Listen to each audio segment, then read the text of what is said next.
तो hello friend, स्वागत है आपको हमारे यूट्यूब चैनल जीएस मैग्नेट में। तो कैसे हैं आप सब। जैसे कि आप लोगों को पता है कि बिहार पुलिस का एग्जाम बहुत ही नज़दीक है, उसके लिए इस चैनल पे लगातार प्रैक्टिस सेट को करवाया जा रहा है। आज के इस वीडियो में भी हम लोग एक नए प्रैक्टिस सेट को करेंगे जो हमारे साइंस से रिलेटेड होने वाला है, यानी विज्ञान के प्रैक्टिस सेट को हम लोग जो है करेंगे। ठीक है, विज्ञान के प्रैक्टिस सेट को इसमें करेंगे जो एग्जाम की दृष्टि से काफ़ी महत्वपूर्ण क्वेश्चन होगा। ठीक है, तो चलिए वीडियो को शुरू करते हैं। वीडियो को शुरू करने से पहले यदि आप लोग हमारे चैनल पे नए हैं तो कृपया चैनल को सब्सक्राइब कर ले, बगल में बेल बटन को भी दबा ले ताकि जो भी वीडियो हम लोग डालें यूट्यूब के माध्यम से आपके पास सबसे पहले नोटिफिकेशन पहुंचे। अगर सेशन अच्छा लगे तो दोस्तों के साथ शेयर जरूर कर ले दोस्तों।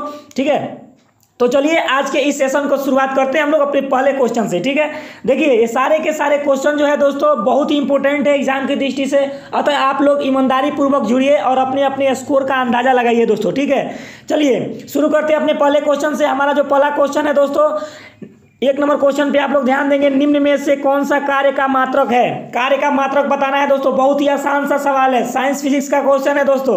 कार्य का मात्रक बताना है तो चलिए कमेंट बॉक्स में बताइए फटाफट। तो बात की जाए इस क्वेश्चन की राइट आंसर की दोस्तों, तो कार्य का मात्रक दोस्तों जूल होता है। क्या होता है दोस्तों? जूल होता है। ठीक है, देखिए छोटे छोटे क्वेश्चन भी कभी कभी डाल दिया करता है एग्जाम में। ठीक है, तो चलिए चलते हैं अपने अगले प्रश्न की ओर, देखते हैं कि अगला प्रश्न क्या है दोस्तों। हमारा जो अगला प्रश्न है दोस्तों वो है, निम्न में से किसका मात्रक प्रकाश वर्ष है। प्रकाश वर्ष किसका मात्रक है दोस्तों?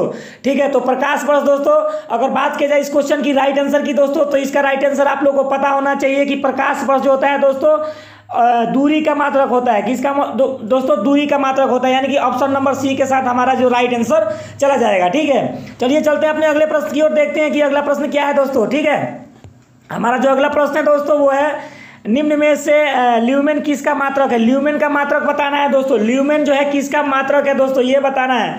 तो चलिए फटाफट इस क्वेश्चन का आंसर फटाफट आप लोग कमेंट बॉक्स में लगाइए दोस्तों, और कमेंट बॉक्स में इसको दीजिए आंसर। तो बात की जाए इस क्वेश्चन की राइट आंसर की दोस्तों, तो इसका right answer option number B को आप लोग याद रखिएगा कि ल्यूमेन जो होता है दोस्तों ज्योति फ्लक्स का मात्रक है। ठीक है, चलिए चलते हैं अपने अगले प्रश्न की ओर, देखते हैं कि अगला प्रश्न क्या है दोस्तों। हमारा जो अगला प्रश्न है वो है दोस्तों, देखिए निम्न में से कौन सा दाब का मात्रक है। देखिए मात्रक से भी रिलेटेड क्वेश्चन बहुत पूछता है दोस्तों, एक ना एक मात्रक से रिलेटेड क्वेश्चन रहता है एग्जाम में, इसलिए जितना भी आप लोगों को मात्रक होता है उसको आप लोग एक बार देख करके जाइएगा। ठीक है, तो इनमें बताना है दोस्तों दाब का एसआई मात्रक। ठीक है, तो दाब का एसआई मात्रक दोस्तों ऑप्शन नंबर ए यानी कि पास्कल होता है। क्या होता है दोस्तों? पास्कल होता है। ठीक है, चलिए चलते हैं अपने अगले प्रश्न की ओर, देखते हैं कि अगला प्रश्न क्या है दोस्तों। हमारा जो अगला प्रश्न है दोस्तों वो है, एसआई पद्धति में लेंस की शक्ति की इकाई क्या होती है। लेंस की शक्ति की इकाई क्या होती है दोस्तों, बताइए फटाफट, लाजवाब प्रश्न है। ठीक है, तो चलिए बात किया जाए इस क्वेश्चन की राइट आंसर की, तो इसका right answer option number B को आप लोग याद रखिएगा। लेंस की शक्ति का मात्रक दोस्तों डाईऑप्टर। क्या होता है दोस्तों? डाईऑप्टर होता है। ठीक है, ऑप्शन नंबर बी को आप लोग याद रखिएगा। ठीक है, चलिए चलते हैं अपने अगले प्रश्न की ओर और देखते हैं कि अगला प्रश्न क्या होता है। हमारा जो अगला प्रश्न है दोस्तों वो है, निम्नलिखित में से कौन सा यंत्र प्रत्यस्तता गुणांक का एसआई मात्रक है।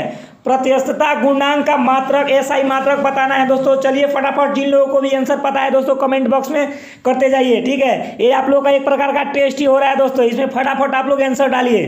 ठीक है, क्योंकि एग्जाम बहुत ही नज़दीक है और ये सारे के सारे क्वेश्चन दोस्तों बहुत ही इंपॉर्टेंट है, इससे एक ना एक क्वेश्चन आप लोग को देखने को मिलेगा और बिल्कुल इजी भी क्वेश्चन है दोस्तों। ठीक है, तो चलिए इसका राइट आंसर बताइए कमेंट बॉक्स में। चलिए बात किया जाए प्रत्यस्तता गुणांक का, तो इसका मात्रक दोस्तों एसआई मात्रक होता है न्यूटन प्रति metre square. Option number C को आप लोग याद रखिएगा, न्यूटन प्रति मीटर स्क्वायर। ठीक है, चलिए चलते हैं अपने अगले प्रश्न की ओर, देखते हैं कि अगला प्रश्न क्या है। हमारा जो अगला प्रश्न है दोस्तों वो है, आप लोग ध्यान दीजिएगा, निम्न में से कौन सी एक सदिश राशि नहीं है। निम्न में से कौन सी सदिश राशि नहीं है, आप लोग को पता होना चाहिए। सदिश राशि जो होता है जिसमें परिणाम के साथ साथ दिशा भी होता है, तो अब आप लोग एक बताइए कि इनमें से सदिश राशि नहीं है, ये बताना है जिसमें केवल परिमाण हो और दिशा नहीं हो। ठीक है, तो चलिए 7 नंबर क्वेश्चन का आंसर आप लोग फटाफट कमेंट बॉक्स में लगाइए दोस्तों। तो चलिए बात किया जाए इस क्वेश्चन की राइट आंसर की दोस्तों, तो इसका right answer option number D को आप लोग पता होना चाहिए। द्रव्यमान जो है दोस्तों ये सदिश राशि नहीं है। कौन सी राशि है दोस्तों? अदिश राशि है, क्योंकि इसमें परिणाम के साथ दोस्तों दिशा नहीं होता है। ठीक है, जैसे में आप लोग मान लीजिए किसी भी वस्तु को तौलने के लिए उसमें दिशा की आपको जरूरत नहीं है, कहीं खड़ा रह के तौल लीजिएगा। ठीक है, ठाट देहाती भाषा में ऐसे समझिए।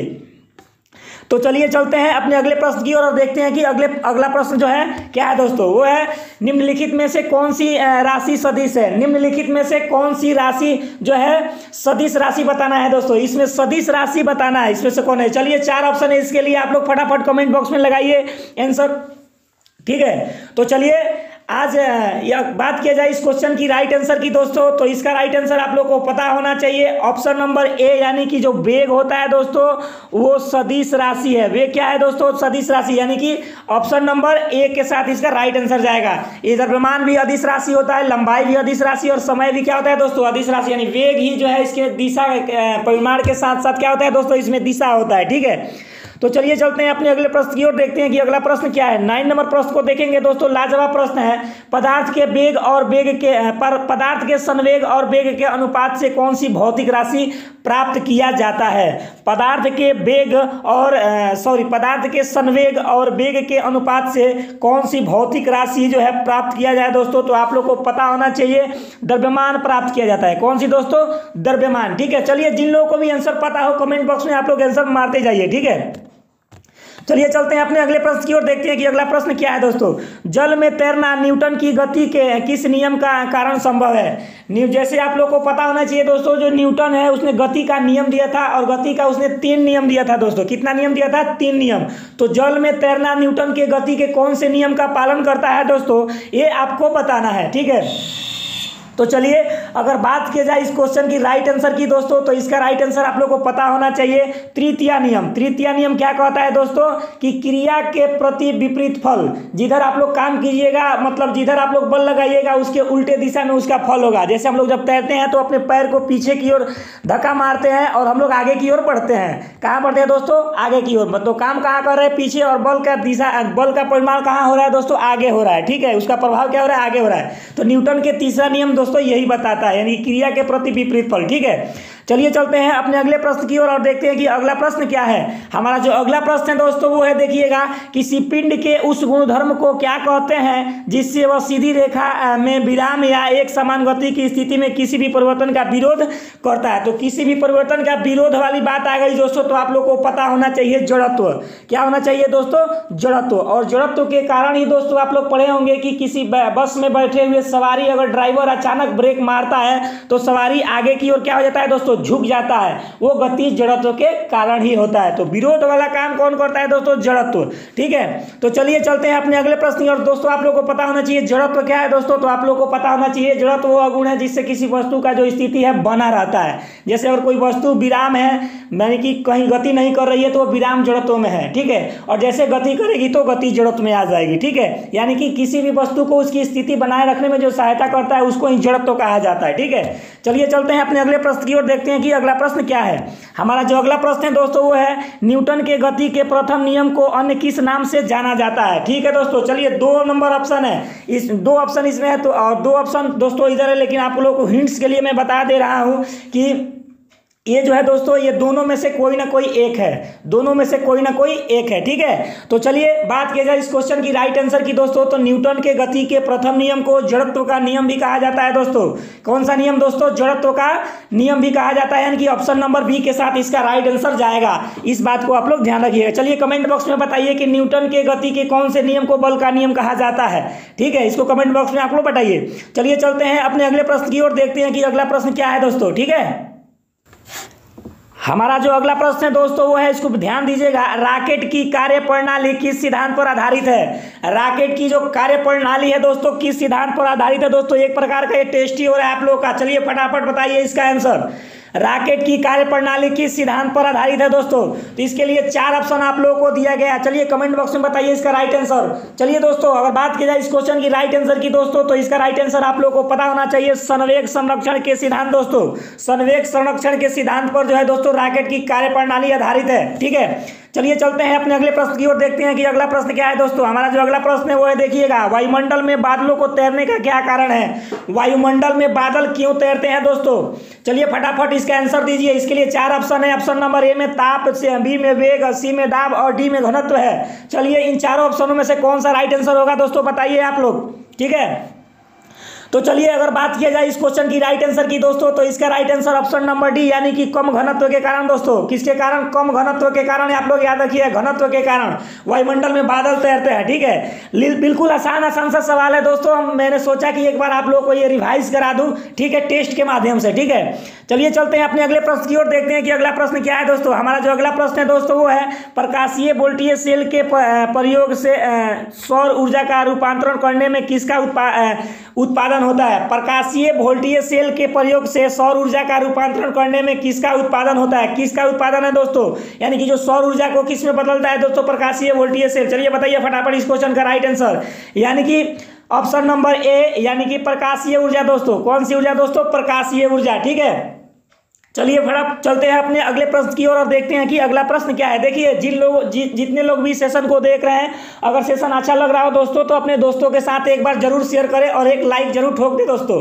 क्योंकि एक लाइक हम लोगों के लिए एक मोटिवेट का काम करता है दोस्तों, और वीडियो बनाने में हम लोग को मजा भी आता है। ठीक है, चलिए चलते हैं अपने अगले प्रश्न की ओर और देखते हैं कि अगला प्रश्न क्या है। तो चलिए दोस्तों, हमारा जो अगला प्रश्न है दोस्तों उसको आप लोग ध्यान दीजिएगा। हमारा जो अगला प्रश्न है दोस्तों वो है स्वचालित वाहनों में द्रवित ब्रेकों का प्रयोग वस्तुतः किस नियम का सीधा अनुप्रयोग है। स्वचालित वाहनों में दोस्तों द्रवित ब्रेकों का उपयोग किस वस्तु के किस नियम का सीधा अनुप्रयोग है। तो चलिए इस क्वेश्चन का राइट आंसर बताइए फटाफट कमेंट बॉक्स में दोस्तों। तो अगर बात किया जाए इस क्वेश्चन की राइट आंसर की दोस्तों, तो इसका राइट आंसर दोस्तों ऑप्शन नंबर ए यानी कि पास्कल के नियम दोस्तों, प्रेशर से यानी पास्कल के नियम। ठीक है, चलिए चलते हैं अपने अगले प्रश्न की ओर, देखते हैं कि अगला प्रश्न क्या है। हमारा जो अगला प्रश्न है दोस्तों उसको ध्यान दीजिएगा। हमारा जो अगला प्रश्न है दोस्तों वो है यानी कि निम्न में से कौन सा वॉशिंग मशीन का कार्य सिद्धांत है। वॉशिंग मशीन का कार्य सिद्धांत क्या है दोस्तों, बताना है। इसके लिए 4 ऑप्शन आप लोगों को दिया गया है। ऑप्शन नंबर ए उपकेंद्रण, ऑप्शन नंबर बी अपोहन, ऑप्शन नंबर सी अपकेंद्रण, ऑप्शन नंबर डी विसरण। तो वॉशिंग मशीन किस सिद्धांत पर कार्य करता है दोस्तों, बताइए फटाफट बताइए इस क्वेश्चन का राइट आंसर। आसान सा सवाल है दोस्तों। तो बात की जाए इस क्वेश्चन की राइट आंसर की दोस्तों, तो इसका राइट आंसर आप लोगों को पता होना चाहिए अपकेंद्रण के सिद्धांत दोस्तों। कौन से सिद्धांत दोस्तों? अपकेंद्रण के सिद्धांत। ठीक है, यानी कि ऑप्शन नंबर सी के साथ इसका राइट आंसर जाएगा। ठीक है, चलिए चलते हैं अपने अगले प्रश्न की ओर और देखते हैं कि अगला प्रश्न क्या है दोस्तों। हमारा जो अगला प्रश्न है दोस्तों वो है, उसको ध्यान से देखिएगा। हमारा जो अगला प्रश्न है जेट इंजन किस सिद्धांत पर कार्य करता है। जेट इंजन जो होता है दोस्तों किस सिद्धांत पर कार्य करता है, बताना है। इसके लिए 4 ऑप्शन आप लोगों को दिया गया है। चलिए फटाफट कमेंट बॉक्स में बताइए जिन लोगों को भी पता है। तो चलिए अगर बात किया जाए इस क्वेश्चन की राइट आंसर की दोस्तों, तो इसका राइट आंसर आप लोगों को पता होना चाहिए। जो जेट इंजन है दोस्तों रैखिक संवेग संरक्षण के सिद्धांत पर कार्य करता है, यानी कि ऑप्शन नंबर सी के साथ इसका राइट आंसर जाएगा। ठीक है, चलिए चलते हैं अपने अगले प्रश्न की ओर और देखते हैं कि अगला प्रश्न क्या है। हमारा जो अगला प्रश्न है दोस्तों वो है, उसको ध्यान से देखिएगा। यानी कि 19 नंबर प्रश्न को देखेंगे। भू स्थिर उपग्रह का आवर्तकाल कितना होता है। जो भू स्थिर उपग्रह होते हैं दोस्तों उसका आवर्तकाल कितना होता है। ठीक है, तो चलिए बात की जाए इस क्वेश्चन की राइट आंसर की दोस्तों, तो इसका right answer option number C आप लोगों को पता होना चाहिए, यानी कि 24 घंटा। भू स्थिर उपग्रह का कार्यकाल दोस्तों 24 घंटा। तो चलिए आप लोग ये बताइए कि भारत का प्रथम उपग्रह कौन सा है और उसे कब प्रतिक्षेपित किया गया दोस्तों और कहां से किया गया। ठीक है, इसका आंसर आप लोग कमेंट बॉक्स में बताइए। चलिए चलते हैं अपने अगले प्रश्न की ओर, देखते हैं कि अगला प्रश्न क्या है दोस्तों। हमारा जो अगला प्रश्न है दोस्तों वो है किसी तुल्यकारी उपग्रह की पृथ्वी की सतह से ऊंचाई लगभग कितनी होती है। पृथ्वी की सतह से किसी भी उपग्रह की ऊंचाई कितनी होती है दोस्तों, ये बताइए। चलिए फटाफट इसके लिए 4 ऑप्शन आप लोग को दिया गया है। चारों ऑप्शन में से कौन सा राइट है बताइए दोस्तों। ठीक है, तो चलिए अगर बात की जाए इस क्वेश्चन की राइट आंसर की दोस्तों, तो इसका राइट आंसर यानी कि ऑप्शन नंबर ए को आप लोग याद रखिएगा, यानी कि 36,000 किलोमीटर दोस्तों। कितना हजार किलोमीटर? 36,000 किलोमीटर। चलिए चलते हैं अपने अगले प्रश्न की ओर, देखते हैं कि अगला प्रश्न क्या है।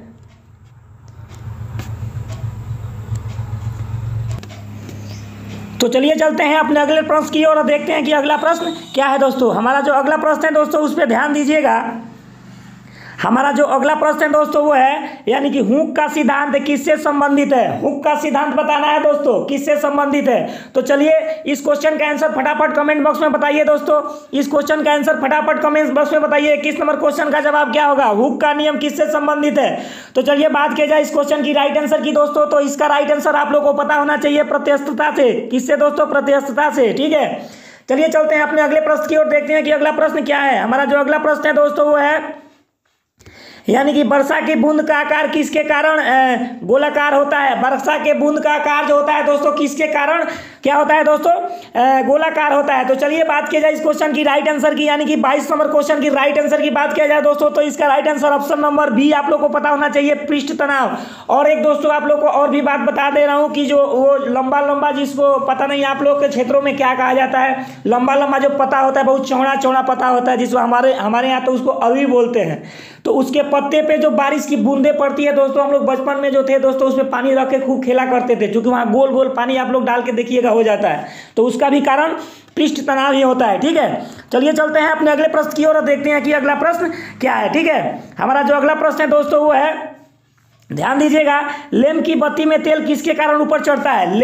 लैंप की बत्ती में तेल किसके कारण ऊपर चढ़ता है दोस्तों? तो चलिए फटाफट इस क्वेश्चन का आंसर बताइए। 4 ऑप्शन आप लोगों के सामने दिया गया है। तो बात किया जाए इस क्वेश्चन की राइट आंसर की दोस्तों, तो इसका राइट आंसर आप लोग को पता होना चाहिए, ऑप्शन नंबर बी, यानी कि कोशिकीय घटना के कारण, कोशिकत्व, यानी कि दूसरे भाषा में समझ लीजिए केशिकत्व के कारण। ठीक है, चलिए चलते हैं अपने अगले प्रश्न की ओर, देखते हैं कि अगला प्रश्न क्या है दोस्तों। हमारा जो अगला प्रश्न है दोस्तों वो है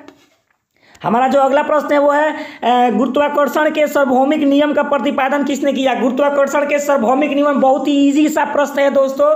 ठीक है, इसको बताइए। चलिए अपना अपना स्कोर जरूर लास्ट में बताइएगा दोस्तों, और वीडियो पे नए हैं तो कृपया चैनल को सब्सक्राइब कर लीजिए, अगर वीडियो अच्छा लगे तो लाइक कर दीजिए और अपने दोस्तों के साथ जरूर शेयर कीजिए दोस्तों।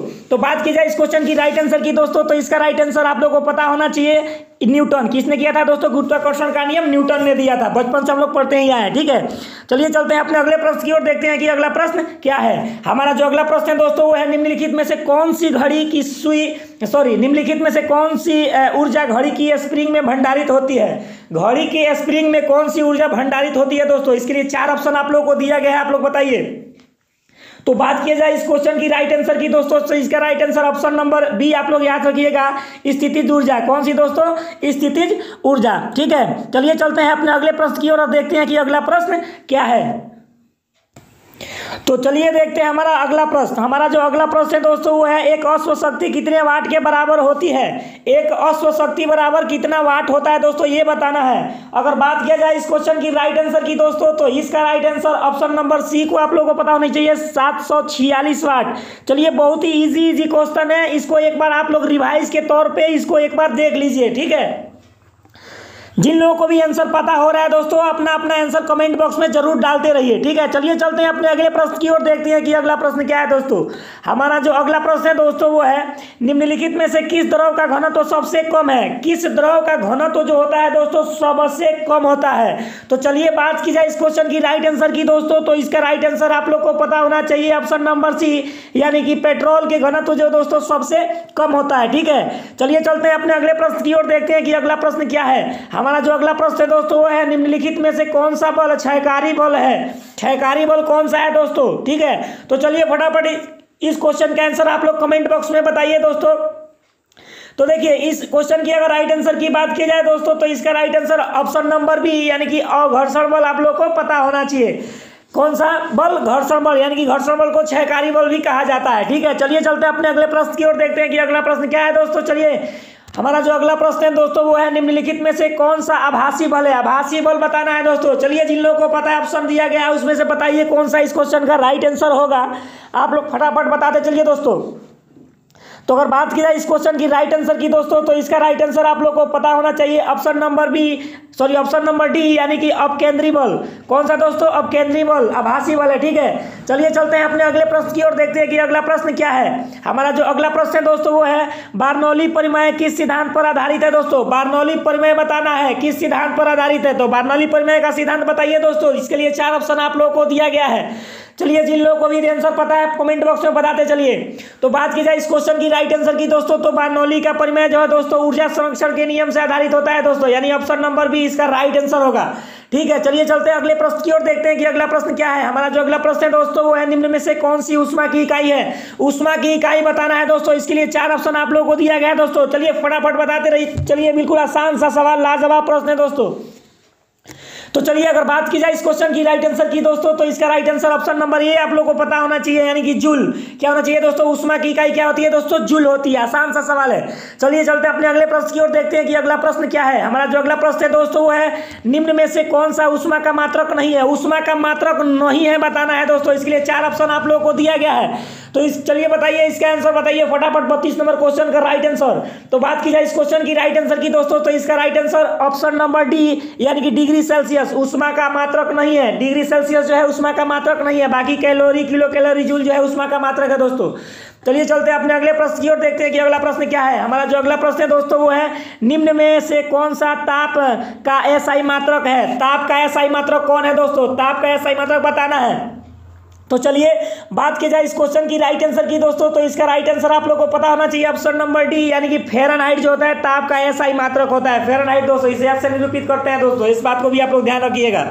चलिए चलते हैं अपने अगले प्रश्न की ओर, देखते हैं कि अगला प्रश्न क्या है। हमारा जो अगला प्रश्न है दोस्तों वो है, अगले प्रश्न पे देखिएगा, 1 किलो कैलोरी ऊष्मा का मान कितना होता है? 1 किलो कैलोरी में ऊष्मा का मान कितना होता है दोस्तों? तो बात की जाए इस क्वेश्चन की राइट आंसर की, तो इसका right answer option number C आप लोग लगाइएगा, 4.2 × 10 के पावर 3 जूल। 4.2 × 10 के पावर 3 जूल। चलिए चलते हैं अपने अगले प्रश्न की ओर, देखते हैं कि अगला प्रश्न क्या है। हमारा जो अगला प्रश्न है दोस्तों 35 नंबर प्रश्न को देखिएगा। 35 नंबर प्रश्न है दोस्तों, यानी कि ताप युग्म तापमापी किस सिद्धांत पर कार्य करता है? ताप युग्म तापमापी जो है दोस्तों किस सिद्धांत पर कार्य करता है? चलिए 35 नंबर क्वेश्चन का राइट आंसर बताइए दोस्तों कमेंट बॉक्स में। तो ये सीबेक के प्रभाव पर कार्य करता है दोस्तों। कौन सा? सीबेक, यानी कि इस क्वेश्चन का राइट आंसर दोस्तों ऑप्शन नंबर ए के साथ चला जाएगा, यानी सीबेक के प्रभाव पर। ठीक है, चलिए चलते हैं अपने अगले प्रश्न की ओर, देखते हैं कि अगला प्रश्न क्या है दोस्तों। तो चलिए हमारा अगला प्रश्न है दोस्तों, ये इसको देखिएगा ध्यान से, यानी कि ताप के सेल्सियस पैमाने पर परम शून्य ताप का मान क्या होगा? ताप के सेल्सियस पैमाने पर दोस्तों परम शून्य ताप का मान बताना है दोस्तों। तो चलिए फटाफट इसके लिए 4 ऑप्शन आप लोग को दिया गया है, बताइए। यानी कि ऑप्शन नंबर डी, यानी कि -273 डिग्री सेल्सियस। परम ताप जो है दोस्तों शून्य ताप का मान जो होता है -273 डिग्री सेल्सियस। देखिए -273 डिग्री सेल्सियस क्या है दोस्तों? -273 डिग्री सेल्सियस सबसे न्यूनतम तापमान इसको माना गया है, सबसे न्यूनतम, यानी कि 0 डिग्री के बराबर क्या होता है दोस्तों? -273 degree kelvin, sorry -273 degree kelvin होना चाहिए दोस्तों। हमारे हिसाब से दोस्तों ये गलत ऑप्शन में छाप दिया है। ठीक है, आप लोग चलिए बताइए आप लोग कि ये राइट है, ये सही है या गलत है, आप लोग कमेंट बॉक्स में बताइए। लेकिन मेरे हिसाब से -273 डिग्री केल्विन होना चाहिए। ठीक है, चलिए चलते हैं अपने अगले प्रश्न की ओर और देखते हैं कि अगला प्रश्न क्या है। हमारा जो अगला प्रश्न है दोस्तों वो है, उसको ध्यान से देखिएगा, निम्न में से किस तापमान पर पाठ्यांक सेल्सियस और फ़ारेनहाइट ताप एक समान होते हैं? देखिए दोस्तों ये बहुत बार पूछता है एग्जाम में कि किस पैमाने पर कितना डिग्री पे सेल्सियस तापमान और फ़ारेनहाइट तापमान दोनों जो है दोस्तों समान होते हैं। तो ये क्वेश्चन आप लोगों के लिए थोड़ा सा ये टफ हो जाता है, इसको आप लोग ध्यान रखिएगा। तो 37 नंबर प्रश्न का आंसर जिन लोगों को भी पता है दोस्तों, आप लोग जो है कमेंट बॉक्स में बताइए। चलिए मैं बता दे रहा हूं आप लोगों को 37 नंबर क्वेश्चन का राइट आंसर जो होगा दोस्तों ऑप्शन नंबर ए, यानी कि -40 डिग्री सेल्सियस। ठीक है, -40 डिग्री सेल्सियस आप लोग याद रखिएगा। चलिए चलते हैं अपने अगले प्रश्न की ओर और देखते हैं कि दोस्तों हमारा अगला प्रश्न क्या है। तो चलिए दोस्तों हमारा जो अगला प्रश्न है दोस्तों वो है, उसको देखिएगा ध्यान से, यानी कि फ़ारेनहाइट तापक्रम पर सामान्य वायुमंडलीय दाब पर उबलते जल का ताप क्या होगा दोस्तों? ठीक है, तो चलिए इस क्वेश्चन का राइट आंसर बताइए दोस्तों। इस क्वेश्चन की राइट आंसर की बात की जाए दोस्तों, तो इसका right answer option number D को आप लोग याद रखिएगा, यानी कि 212 डिग्री फ़ारेनहाइट। 200 कितना डिग्री फ़ारेनहाइट दोस्तों? 12 डिग्री फ़ारेनहाइट। ठीक है, चलिए चलते हैं अपने अगले प्रश्न की ओर और देखते हैं कि अगला प्रश्न क्या है। हमारा जो अगला प्रश्न है दोस्तों वो है, मानव शरीर का सामान्य तापक्रम कितना होता है? मानव शरीर का सामान्य तापक्रम जो है दोस्तों कितना होता है दोस्तों, ये बताना है। ठीक है, तो चलिए तो सभी लोग को पता होना चाहिए दोस्तों। बात की जाए इस क्वेश्चन की राइट आंसर की दोस्तों, तो इसका राइट आंसर ऑप्शन नंबर ए को आप लोग याद रखिएगा, 98 डिग्री फ़ारेनहाइट। तो चलिए इस डिग्री सेल्सियस में बताइए कि डिग्री सेल्सियस में कितना होना चाहिए और फ़ारेनहाइट में कितना होता है दोस्तों। ठीक है, चलिए इसका कमेंट बॉक्स में जो मैंने पूछा उसका आंसर बताइएगा आप लोग। ठीक है, चलिए चलते हैं अगले प्रश्न की ओर और देखते हैं कि अगला प्रश्न क्या है। हमारा 40 नंबर जो प्रश्न है दोस्तों वो है, ऊष्मा संचारण की किस विधि में पदार्थ के अणु एक स्थान से दूसरे स्थान तक स्वयं नहीं जाते? कौन सा विधि है दोस्तों, ये बताना है। स्वयं नहीं जाते किस विधि में दोस्तों? तो चलिए बात की जाए इस क्वेश्चन की राइट आंसर की दोस्तों, तो इसका राइट आंसर ऑप्शन नंबर ए को आप लोग पता होना चाहिए, चालन। और चालन विधि के द्वारा ही बताइए दोस्तों लोहा जो होता है गर्म होता है, ठीक है।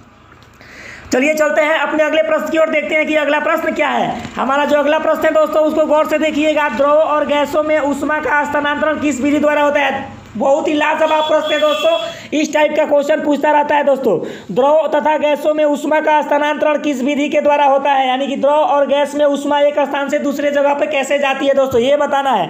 तो चलिए अगर बात की जाए इस क्वेश्चन की राइट आंसर की दोस्तों, तो इसका right answer option number B को आप लोग याद रखिएगा, यानी कि संवहन। किसके द्वारा से दोस्तों? संवहन के द्वारा, ठीक है। चलिए चलते हैं अपने अगले प्रश्न की ओर, देखते हैं कि अगला प्रश्न क्या है। हमारा जो अगला प्रश्न है दोस्तों वो है, सूर्य की ऊष्मा पृथ्वी पर निम्न में से किस प्रकार के संचारण माध्यम से पहुंचती है? सूर्य की ऊष्मा पृथ्वी पर निम्न में से किस प्रकार के संचार माध्यम से पहुंचती है, ये बताना है दोस्तों। तो चलिए सूर्य की ऊष्मा जो है पृथ्वी पर कैसे आती है, किस विधि के द्वारा आती है, बताइए। तो चलिए जिन लोगों को भी इस क्वेश्चन का आंसर पता है ऑप्शन देकर के बता सकते हैं दोस्तों कमेंट बॉक्स में। तो चलिए फटाफट बताइए जिन लोगों को पता है। चलिए अगर बात की जाए इस क्वेश्चन की राइट आंसर की दोस्तों, तो इसका राइट आंसर आप लोग को पता होना चाहिए ऑप्शन नंबर बी, यानी कि विकिरण विधि के द्वारा। किसके द्वारा दोस्तों? विकिरण विधि के द्वारा, ठीक है। चलिए चलते हैं अपने अगले प्रश्न की ओर, देखते हैं कि अगला प्रश्न क्या है। हमारा जो अगला प्रश्न है दोस्तों वो है, ऊष्मा के स्थानांतरण की किस विधि में माध्यम की आवश्यकता नहीं होती? किस विधि में जो है दोस्तों माध्यम की आवश्यकता नहीं होती? तो चलिए इस क्वेश्चन का आंसर बताइए दोस्तों फटाफट। आसान सा सवाल है दोस्तों, जो लोग 1 नंबर सवाल को समझ चुके होंगे वो आसानी से इस सवाल को बता सकते हैं दोस्तों, ठीक है। तो बात की जाए इस क्वेश्चन की राइट आंसर की दोस्तों, तो इसका right answer option number C को आप लोग याद रखिएगा, यानी कि विकिरण विधि के द्वारा। मैंने विकिरण विधि में जो दोस्तों किसी भी माध्यम की आवश्यकता नहीं होती है, ठीक है। चलिए चलते हैं अपने अगले प्रश्न की ओर, देखते हैं कि अगला प्रश्न क्या है। हमारा जो अगला प्रश्न है दोस्तों वो है, निम्न में से कौन सी ऊष्मा का सबसे उच्चतम चालक है? ऊष्मा का सबसे उच्चतम चालक क्या है दोस्तों, ये बताना है। चलिए फटाफट इस क्वेश्चन का आंसर लगाइए कमेंट बॉक्स में दोस्तों।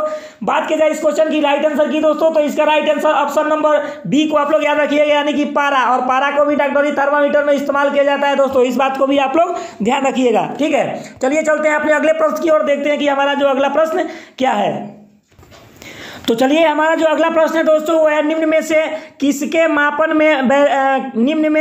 मापन में बोलोमीटर नामक यंत्र का प्रयोग किया जाता है? बोलोमीटर से क्या मापा जाता है दोस्तों, ये बताना है। बोलोमीटर, चलिए जिन लोगों को भी पता होगा इस क्वेश्चन का राइट आंसर आप लोग जरूर बताइए कमेंट बॉक्स में। तो बोलोमीटर से दोस्तों ऑप्शन नंबर बी, यानी कि ऊष्मीय विकिरण को मापा जाता है। बोलोमीटर से याद रखिएगा, बोलोमीटर से ऊष्मीय विकिरण को मापा जाता है। चलिए चलते हैं अपने अगले प्रश्न की ओर, देखते हैं कि अगला प्रश्न क्या है दोस्तों। हमारा जो अगला प्रश्न है, निम्न में से कौन सा ऊष्मा का सबसे अच्छा सुचालक है? ऊष्मा का सबसे अच्छा सुचालक बताना है दोस्तों। इसके लिए आप लोगों को 4 ऑप्शन दिया गया है। ऑप्शन नंबर ए ठंडा पानी, बी गर्म पानी, सी समुद्र का पानी और डी अशुद्ध पानी, ठीक है। तो चलिए इस क्वेश्चन का आंसर आप लोग जिन लोगों को भी पता है कमेंट बॉक्स में फटाफट डालते रहिए दोस्तों, चूंकि एग्जाम बहुत ही नजदीक है। इस प्रैक्टिस से आप लोग को अपने अपने तैयारी का अंदाजा लगा सकते हैं, ठीक है। तो चलिए अगर बात की जाए इस क्वेश्चन की राइट आंसर की दोस्तों, तो इसका राइट आंसर ऑप्शन नंबर ए, यानी कि ठंडा पानी। ठंडा पानी दोस्तों ऊष्मा का अच्छा सुचालक होता है, ठीक है। चलिए चलते हैं अपने अगले प्रश्न की ओर और देखते हैं कि अगला प्रश्न क्या है। हमारा जो अगला प्रश्न है दोस्तों वो है, आणविक संगठन के द्वारा ऊष्मा का संप्रेषण क्या कहलाता है? आणविक संगठन के द्वारा ऊष्मा का संप्रेषण क्या कहलाता है दोस्तों? 47 नंबर क्वेश्चन का आंसर बताइए दोस्तों। इसके लिए 4 ऑप्शन आप लोगों को दिया गया है। ऑप्शन नंबर ए चलान, ऑप्शन नंबर बी संवहन, ऑप्शन नंबर सी विकिरण और ऑप्शन नंबर डी प्रकीर्णन। इन चारों में से कौन सा ऑप्शन होगा दोस्तों, फटाफट बताइए।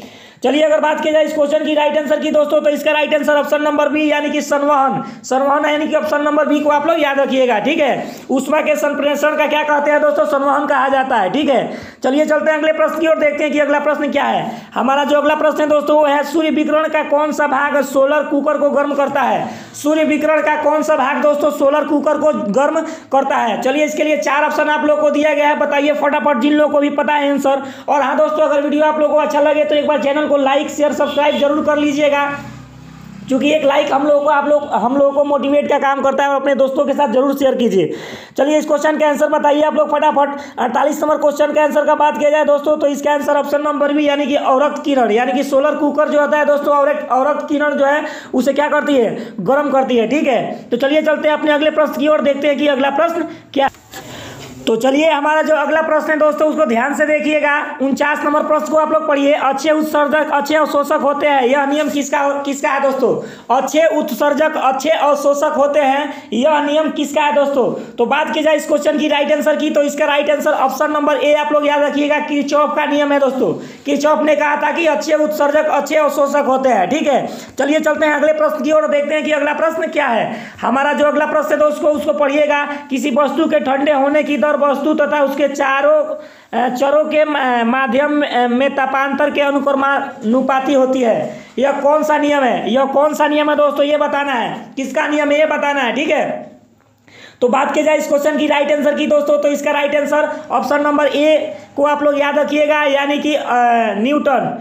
किसका नियम है दोस्तों? न्यूटन का, ऑप्शन नंबर ए। ठीक है, चलिए चलते हैं अपने अगले प्रश्न की ओर, देखते हैं कि अगला प्रश्न क्या है। हमारा जो अगला प्रश्न है दोस्तों वो है, निम्नलिखित में से कौन सा थर्मस फ्लश के आविष्कारक है? थर्मस फ्लश के आविष्कारक कौन है दोस्तों? इसके लिए 4 ऑप्शन दिए गए हैं, बताइए फटाफट इसमें से कौन सा राइट आंसर होगा। ठीक है, तो बात की जाए इस क्वेश्चन की राइट आंसर की, तो इसका राइट आंसर ऑप्शन नंबर ए यानी कि डी बार। कौन है दोस्तों? डी बार है। ठीक है, याद रखिएगा थर्मस फ्लश के आविष्कारक डी बार। ठीक है, चलिए चलते हैं अपने अगले प्रश्न की ओर। हमारा जो अगला प्रश्न है दोस्तों वो है, किस विधि से ऊष्मा स्थानांतरण को न्यूनतम करने के लिए थर्मस फ्लश का दीवारों पर कलई की जाती है? तो चलिए बात की जाए इस क्वेश्चन की राइट आंसर की दोस्तों, तो इसका right answer option number C को आप लोग याद रखिएगा, विकिरण। किसका दोस्तों? विकिरण विधि। ठीक है, चलिए चलते हैं अगले प्रश्न की ओर, देखते हैं कि अगला प्रश्न क्या है। हमारा जो अगला प्रश्न है दोस्तों वो है, किसी पदार्थ के एकांक द्रव्यमान का ताप 1 डिग्री सेल्सियस बढ़ने में लगी ऊष्मा को क्या कहा जाता है? 1 डिग्री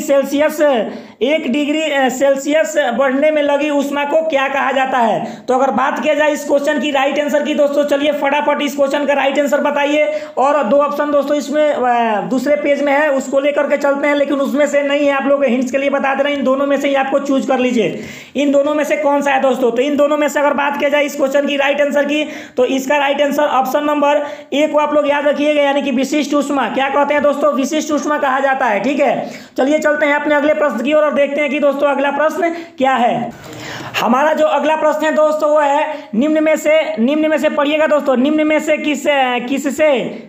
से किस में विशिष्ट ऊष्मा का मान सबसे ऊंच होता है? विशिष्ट ऊष्मा का मान सबसे ऊंच किस में होता है दोस्तों?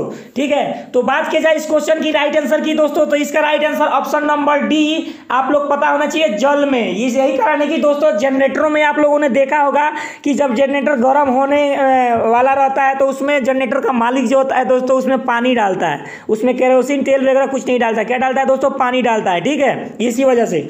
चलिए चलते हैं अपने अगले प्रश्न की ओर और देखते हैं कि हमारा जो है अगला प्रश्न क्या है। हमारा जो अगला प्रश्न है दोस्तों वो है, किसी ठोस पदार्थ के बिना द्रव में बदले सीधे वाष्प अवस्था में परिवर्तित होने की प्रक्रिया को क्या कहते हैं? बिना द्रव में बदले दोस्तों वाष्प में बदलने की प्रक्रिया आप लोग 9th 10th में पढ़े होंगे, ऊर्ध्वाधर पातन कहा जाता है। क्या कहा जाता है दोस्तों? ऊर्ध्वाधर पातन कहा जाता है। जैसे कपूर का वाष्प में बदलना, ठीक है, कपूर का जलना। ठीक है, चलिए चलते हैं अपने अगले प्रश्न की ओर, देखते हैं कि अगला प्रश्न क्या है। हमारा जो अगला प्रश्न है दोस्तों वो है, निम्न में से कौन सा ऊर्ध्वाधर पदार्थ है? ऊर्ध्वाधर पदार्थ कौन सा है दोस्तों, ये बताना है। तो चलिए जिन लोगों को पता है आंसर इसके लिए बताइए दोस्तों कमेंट बॉक्स में फटाफट आप लोग।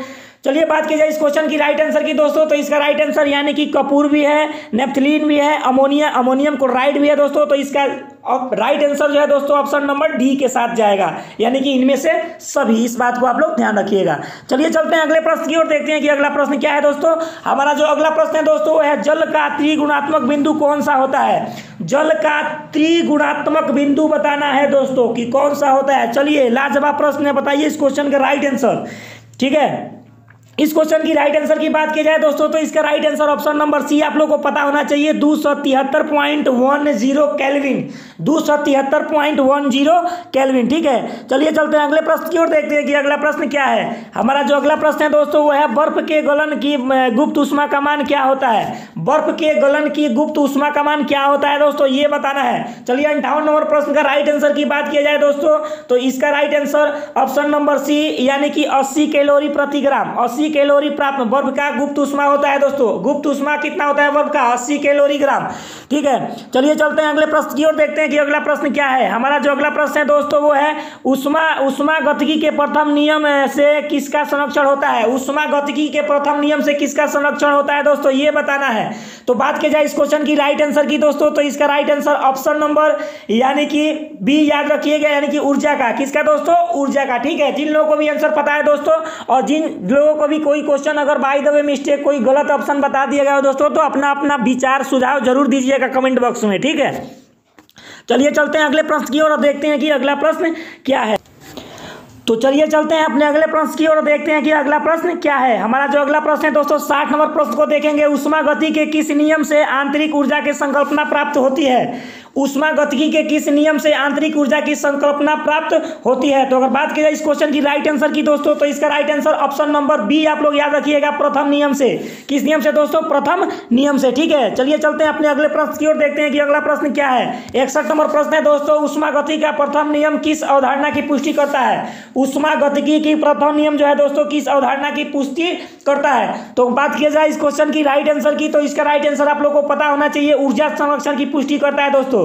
किसका? ऊर्जा संरक्षण की पुष्टि करता है। ठीक है, चलिए चलते हैं अगले प्रश्न की ओर, देखते हैं कि अगला प्रश्न क्या है। हमारा जो अगला प्रश्न है दोस्तों वो है ब्लैक बॉडी किसकी विकिरण को अवशोषित कर सकती है? ब्लैक बॉडी जो है किसकी विकिरण को अवशोषित कर सकती है? 62 नंबर प्रश्न का आंसर बताइए फटाफट दोस्तों, चलिए कमेंट बॉक्स में इसका आंसर दीजिए। चलिए बात की जाए इस क्वेश्चन की राइट आंसर की दोस्तों, तो इसका right answer option number C आप लोग को पता होना चाहिए, केवल उच्च तरंग दैर्घ्य। केवल दोस्तों उच्च तरंग दैर्घ्य। ठीक है, तो चलिए चलते हैं अगले प्रश्न की ओर और देखते हैं कि अगला प्रश्न क्या है। हमारा जो अगला प्रश्न है दोस्तों वो है निम्न में से किस प्रक्रिया के कारण मिट्टी के घड़े का जल ठंडा रहता है? गर्मियों में अक्सर देखे जाते हैं दोस्तों कि मिट्टी का जो है घड़ा जो है दोस्तों, घड़ा में जल को रखा जाता है, तो उसमें जल जो होता है ठंडा रहता है। तो किस प्रक्रिया के कारण जो है दोस्तों ठंडा रहता है, यही बताना है। तो बात की जाए इस क्वेश्चन की राइट आंसर की दोस्तों, तो इसका right answer option number B यानी कि वाष्पीकरण।